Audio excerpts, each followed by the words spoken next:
तर ह्या टॉपिकमध्ये आपण बघणार आहोत सेक्शुअल रिप्रोडक्शन इन प्लांट्स म्हणजे वनस्पतींमधील लैंगिक प्रजनन. Flower is a structural unit of sexual reproduction in plants म्हणजे वनस्पतींमधलं जे प्रजनन होतं त्याचा महत्त्वाचा भाग हा आहे फ्लावर. फुलामुळे होते. वनस्पतींमध्ये फूल जे आहे हे लैंगिक प्रजननाचे कार्यात्मक एकक आहे. It consist of 4 floral whorls as calyx, corolla, androecium and gynoecium. तर याच्यामध्ये फुलामध्ये बाहेरून आत असे 4 भाग पडतात, ज्यांची नावं आहेत अनुक्रमे calyx, corolla, androecium and gynoecium. Arranging sequence from outside to inside. Androecium and gynoeciums are called essential role because they perform the function of reproduction. तर याच्यामधले जे अँड्रोशियम आणि गायनोशियम जे आहेत, हे जे दोन आहेत हे प्रजननाचे काम करतात, म्हणून त्यांना आवश्यक भाग एसेन्शियल रोल असं म्हटलं जातं. Whereas calyx and corolla are called as accessory roles because they are responsible for protection of inner roles. आणि ह्या आतल्या भागांचं प्रोटेक्शन करण्याचं काम कॅलिक्स आणि करोला करतात, ज्यांना ॲसेसरी रोल्स असं म्हटलं जातं, ज्यांना मराठीमध्ये त्यांना हे म्हणतात अतिरिक्त मंडले. ॲसेसरी म्हणजे अतिरिक्त मंडले असे म्हटले जाते. Members of calyx are called as sepals and they are green colour. जर तुम्ही फूल पाहिलं तर फुलाला इथे खाली अशा पाकळ्या असतात, पण ग्रीन कलरच्या असतात देठाच्या वर, तर त्यांना काय म्हणतात कॅलिक्स. आणि त्याच्या ज्या हिरव्या कलरचे जे पार्ट्स असतात, त्या पाकळ्या असतात, त्यांना सेपल्स असं म्हटलं जातं.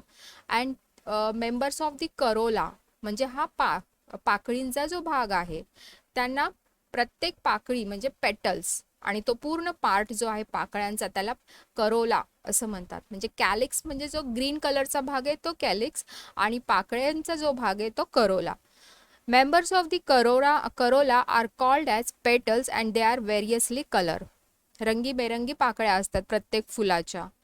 A flower is called as bisexual if both roles, that is androecium and gynoeciums, are present in the same flower.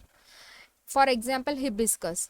तर हिबिस्कस म्हणजे जास्वंद हे असं फूल आहे की ज्याच्यामध्ये अँड्रोशियम आणि गायनोशियम हे दोन्ही भाग प्रेझेंट आहेत म्हणजे असतात, आणि अशा फ्लावर्सला बायसेक्शुअल फ्लावर्स म्हटलं जातं.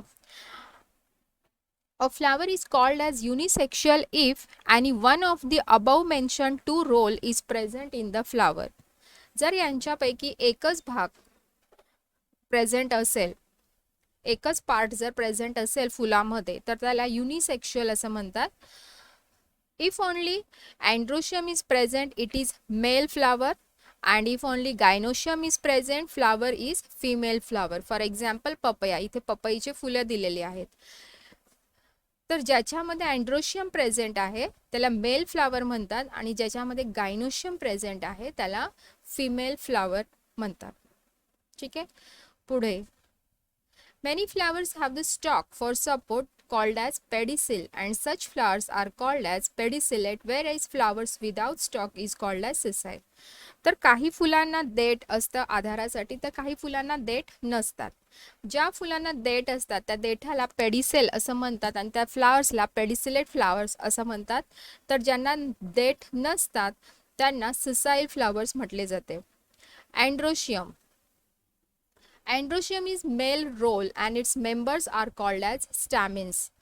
आता इथे तुम्हाला अँड्रोशियमचे हे दिलेली आहे, हेच हा जो पार्ट आहे हा अँड्रोशियम आहे बरोबर. अँड्रोशियमचा एक इथे फिलामेंट ज्याला स्टाईल म्हणतात, आणि इथे वरती सॉरी इथे स्टाईल नाही, याला फिलामेंट म्हणतात, आणि वरती ना इथे बीजाणू असतात ज्याला परागकोश, मराठीमध्ये त्याला परागकोश असं म्हणतात, आणि एक तिला असं खाली हे वृत्त आहे, मराठीमध्ये त्याला वृत्त असं म्हणतात, आणि वृत्ताच्या वरती इथे परागकोश असतो. हे जो पार्ट आहे याला म्हणतात अँड्रोशियम म्हणजे पुकेसर. पुकेसर याला मराठीमध्ये पुंकेसर असे म्हटले जाते. तर ह्या पुंकेसराला एक फिलामेंट म्हणजे हे वृत्त आहे आणि त्याच्या टोकावरती हा जो असा भाग दिसतोय याला अँथर म्हणजेच परागकोश असं म्हणतात. ठीक आहे. So androecium is a male whorl पुंकेसर, पू म्हणजे पुरुष, पुंकेसर and its members are called as stamens. आणि हा जो पूर्ण त्याचा भाग आहे याला स्टॅमिन्स म्हणतात आणि स्टॅमिन्सचे हे दोन पार्ट्स म्हणतात फिलामेंट आणि अँथर. अंडरस्टँड नाव. Gynoecium is female whorl. Gynoecium हा स्त्री केसर आहे म्हणजे स्त्री केसर आणि हा पुंकेसर. स्त्री केसरमध्ये त्याचे जे मेंबर्स आहेत त्याला कार्पल्स असं म्हटलं जातं. जसं अँड्रोशियमच्या मेंबर्सला स्टॅमिन्स म्हणतात तर याच्यामध्ये जे मेंबर्स आहेत तर हा जो पूर्ण पार्ट आहे याला कार्पल्स असं म्हणतात. Understand. This may be separate और united. Ovary is present at the basal end of each carpel. आता गायनोशियमचा हा जो पूर्ण भाग आहे याला कार्पल म्हणतात आणि ह्या कार्पलच्या बेसला अंडाशय ओव्ह्यूल असते. ठीक आहे. कुठे असते अंडाशय? गायनोशियम मध्ये. गायनोशियम मध्ये जे बेस म्हणजे सर्वात खाली ओव्ह्यूल दॅट इज अंडाशय असणार. आता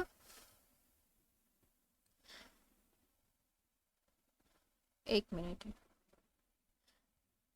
Ovary is present at the basal end of each carpel and a hollow style comes up from the ovary. अंडाशयापासून वरच्या दिशेने एक पोकळ अशी कुक्षी वृंत ज्याला स्टाईल म्हणतात. ही पोकळ अशी नळिका दिसते ही हिला स्टाईल म्हणतात. हे झालं ओव्हरी. सेकंड हे स्टाईल आणि इथे स्टाईलच्या वर स्टिग्मा ज्याला मराठीमध्ये कुक्षी असं म्हटलं जातं. ठीक आहे. तर अंडाशयापासून वरच्या दिशेने एक पोकळ कुक्षी वृंत इंग्लिशमध्ये स्टाईल असं म्हणतात ती निघते आणि ह्या कुक्षी वृत्ताच्या टोकाशी एक कुक्षी असते ज्याला स्टिग्मा असं इंग्लिशमध्ये म्हणतात. Stigma is present at the tip of style. म्हणजे खाली आहे ओव्हरी, नंतर स्टाईल आणि स्टाईलच्या वरती काय असते? Stigma. Ovary contains one or many ovules. तर हे जे अंडाशय आहे याच्यामध्ये काय असतात तर प्रत्येक बीजांडामध्ये हे अंडाशयामध्ये बीजांडे म्हणजे ओव्ह्यूल्स असतात. ठीक आहे. प्रत्येक बीजांडामध्ये आणि embryo sac is form in each ovule by meiosis.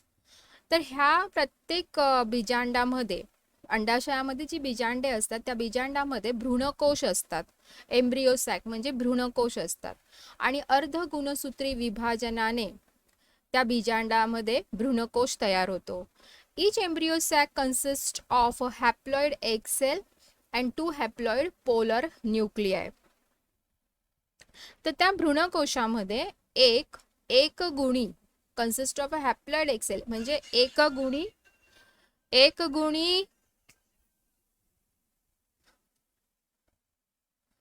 अंडपेशी आणि 2 हॅप्लॉइड पोलर न्यूक्लियाय आणि 2 एकगुणी ध्रुवीय केंद्रके असतात. तर प्रत्येक भ्रूणकोशामध्ये म्हणजे प्रत्येक एम्ब्रियो सॅकमध्ये एक हॅप्लॉइड एग सेल म्हणजे एकगुणी अंडपेशी आणि 2 हॅप्लॉइड पोलर न्यूक्लिया म्हणजे 2 केंद्रके ध्रुवीय केंद्रके असतात. ठीक आहे.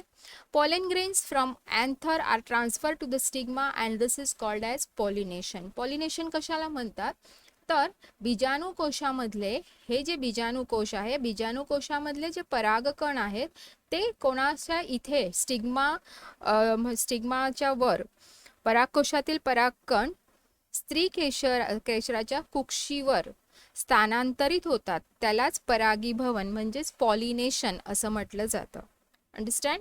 परागकोशातील पॉलन ग्रेन्स फ्रॉम अँथर म्हणजे परागकोशातील परागकण हे स्टिग्मा कुठे असतं गायनोशियमच्या टोकावरती तर त्याच्यावर जाऊन स्थानांतरित होतात त्यालाच पॉलिनेशन म्हणजेच परागीभवन असे म्हणतात.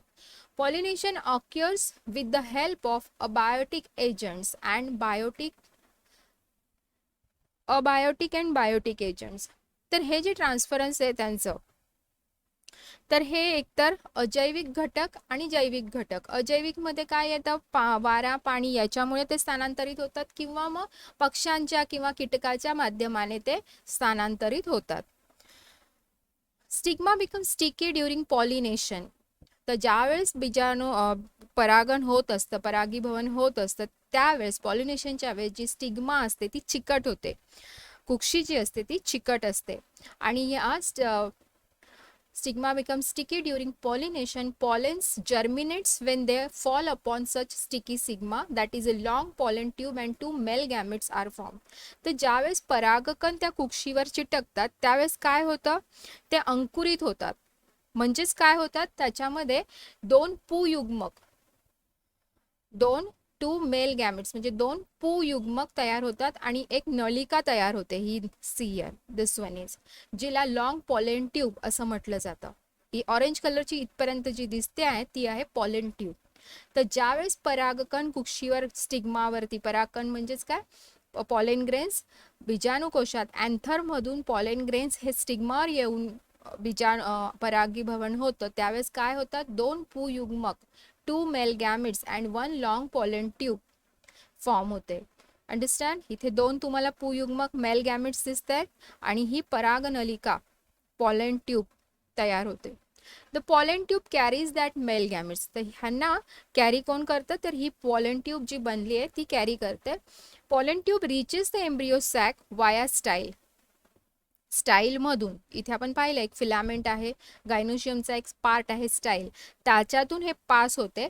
And one male gametes tip of the pollen tube burst. इथपर्यंत आल्यावरती ही जी तिचा जो हा जो भाग आहे, तिचे जे टोक आहे हे काय होतं, तुटतं, फुटते. And two male gametes release, आणि दोन मेल गॅमेट्स हे रिलीज्ड होतात. ज्याच्यामध्ये दोन पुयुग्मक आहेत त्या ट्यूबमध्ये ते काय होतात, रिलीज्ड होतात. आणि ते कुठे जातात, तर भ्रूणकोशामध्ये. बरोबर, बीजांडामध्ये जे भ्रूणकोश असतात तिथे ते रिलीज्ड होतात. वन मेल गॅमेट, याच्यातला एक मेल गॅमेट जो आहे तो बीजांडामध्ये काय असतं, एक एग सेल असतात आणि दोन केंद्रके असतात. One male gamete unites with the egg cell to form zygote. अंडपेशी बरोबर एक गॅमेट्सचा संयोग होतो आणि झायगोट बनतो, त्यालाच फर्टिलायझेशन असं म्हणतात. This is fertilisation. And second male gamete unites with two polar nuclei and endosperm is form. आणि जो दुसरा पुयुग्मक असतो त्याचा संयोग कोणाबरोबर होतो, दोन ध्रुवीय केंद्रकाशी संयोग पाहून भ्रूणपोष म्हणजेच एंडोस्पर्म तयार होतो. या प्रक्रियेत as two male nuclear participate in this process, it is called as double fertilization. याच्या फर्टिलायझेशन, तर याच्यामध्ये दोन मेल गॅमेट्स पार्टिसिपेट म्हणजे भाग घेतात, म्हणून या प्रक्रियेला काय म्हणतात, डबल फर्टिलायझेशन, द्विफलन असं म्हणतात. ठीक आहे. इथे तुम्हाला गायनोशियमचा भाग दाखवला, ही ओव्हरी आहे, ओव्हरीमध्ये हे बीजांड आहे. ठीक आहे, हे स्टाईल आणि इथे स्टिग्मा आहे. इथे पॉलेन ग्रेन्स येऊन त्याच्यावरती स्थानांतरित झालेले आहेत. त्याच्यानंतर इथे अंकुरित झालेत पॉलेन ग्रेन्स आणि तिथे दोन पुयुग्मक तयार झालेत आणि ही पॉलेन ट्यूब तयार झालेली आहे. इथे ही पॉलेन ट्यूब बस्ट होते आणि ह्या बीजांडामध्ये हे दोन्ही पुयुग्मक सोडले जात आहेत. तर त्याच्यातनं एम्ब्रियो सॅकमध्ये काय होतं, भ्रूणपोषामध्ये जो काय असतं, एक अंडपेशी असते, एक सेल, त्या एक सेल बरोबर एक पुयुग्मक काय होतं, संयोग होतो एकाचा आणि त्याच्यापासून झायगोट बनतो. तर दुसऱ्या पुयुग्मक जो आहे तो त्या दोन केंद्रकाशी पोलर न्यूक्लिया बरोबर संयोग होतो आणि त्याचं भ्रूणपोष एम्ब्रियो सॅक एंडोस्पर्म तयार होतो. Understand.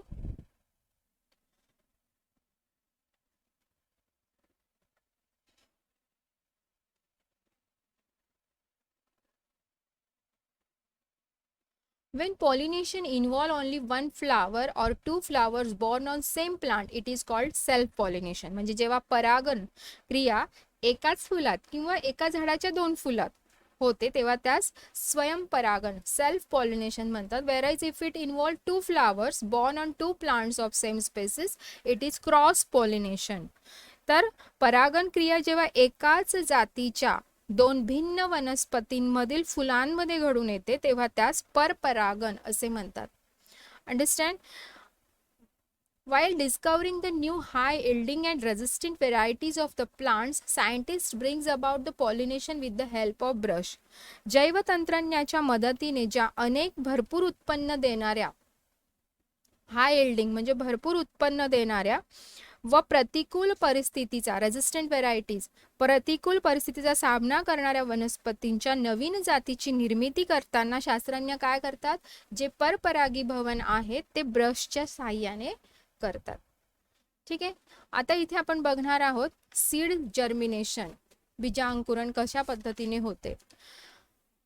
Take a suitable glass vessel like conical flask or beaker, add some garden soil in it and sow some pulse grains in it in such a way that you can observe them through glass.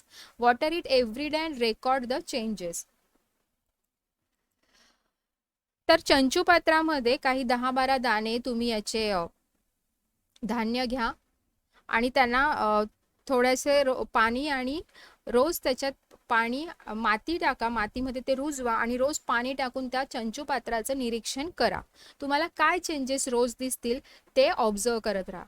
तर काय दिसेल, ओव्ह्यूल्स, इथे C, हे जे धान्य आहे म्हणजे हे जे बीज आहे, ओव्ह्यूल्स डेव्हलप इनटू सीड, म्हणजे जेव्हा and ovary into fruit after fertilization, म्हणजे फलनानंतर, फर्टिलायझेशन म्हणजे काय, फलनानंतर काय होतं, बीजांडे, ओव्ह्यूल म्हणजे बीजांडे, बीजांडाचे रूपांतर हे बी मध्ये होते.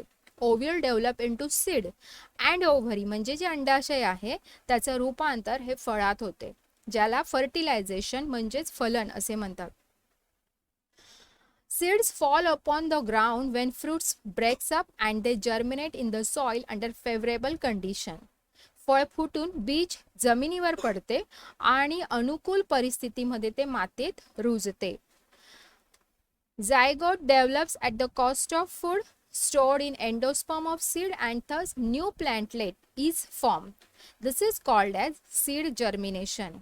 तर बीजामध्ये जो भ्रूणपोष आहे, एंडोस्पर्म जो तयार झालेला आहे, त्याचा वापर करून जायगोट म्हणजे युग्मज याची वाढ होते आणि नवीन रोपटे तयार होते.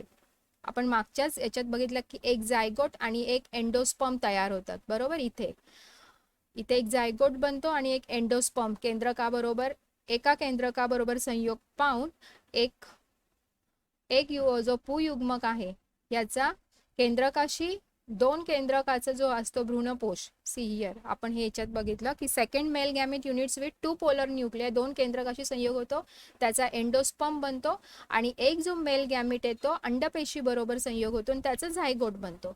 आणि त्याच्यानंतर इथे काय सांगितलं की जो झायगोट आहे तो zygote develop at the cost of food store in endosperm मधले जे पोषण तत्व आहे त्याच्या मदतीने त्याची वाढ होते, युग्मजाची वाढ होते आणि नवीन रोपटे तयार होते, ज्यालाच काय म्हणतात, सीड जर्मिनेशन म्हणजेच काय, बीजांकुरण असे म्हणतात. कळालं. तर हे आपण पाहिलं सेक्शुअल रिप्रोडक्शन इन प्लांट्स. आपण नेक्स्ट टॉपिकमध्ये बघणार आहोत sexual reproduction in human beings. Okay, thanks.